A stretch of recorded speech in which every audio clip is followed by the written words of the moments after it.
حلقة اليوم بعنوان حسام أخذ نقطة وجاب للأهلي النقطة.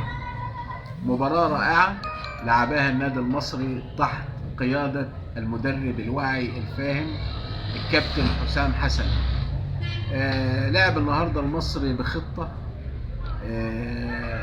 بحيث وازن الدفاع بالهجوم، وساعده في كده دغموم اللي عمل مباراة النهاردة رائعة. النهاردة كان ورقة مفتاح لعب جميلة جدا، والأهلي ما قدرش إن هو يوقف اللاعب دغموم، وقدر مصر النهاردة يقدم مباراة كبيرة، وكان في إمكانه يفوز النهاردة على النادي الأهلي.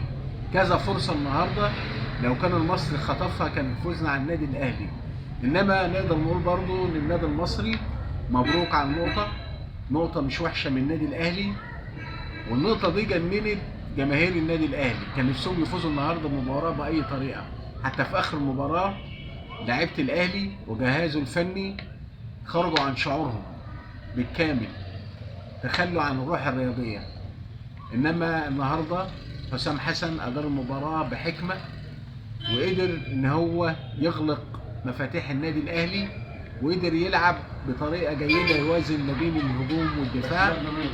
فبنقول النهاردة مبروك لجمهور النادي المصري. هو صحيح كان نفسنا النهاردة نفوز، بس مش مشكلة، نقطة كويسة من النادي الأهلي.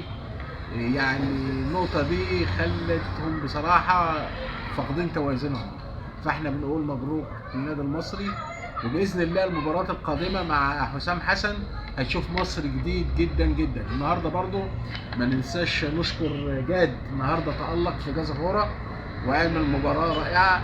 اغلب النهارده لعيبة المصري بصراحة، وعمرو موسى عمل مباراة كبيرة. فمبروك للنادي المصري، نقدر نقول النقطة أحسن من ما فيش على النادي الأهلي، الفرقة العنيدة اللي هي بطلة الدوري. حبيبي عم كمان. فألف مبروك، ومبروك لجمهور النادي المصري، ومزيد من الانتصارات في المباراة القادمة بإذن الله.